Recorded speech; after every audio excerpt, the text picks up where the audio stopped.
காக்கும் கரங்களில் மகாலட்சுமி எல்லா கதாபாத்திரங்களிலும் நடித்தார் என்பதை விட மக்களின் மனங்களில் அந்த கதாபாத்திரமாகவே வாழ்ந்தார் என்பதை பொருத்தமாக இருக்கும்.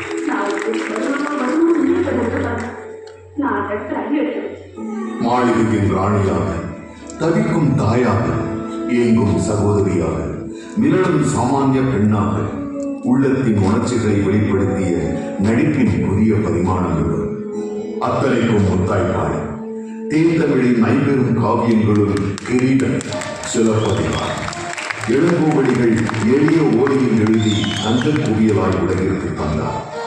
அதை வெள்ளித்திரைக்காக தீப்பிழம்பென வசனமாய் எழுதினார் கலைஞர்.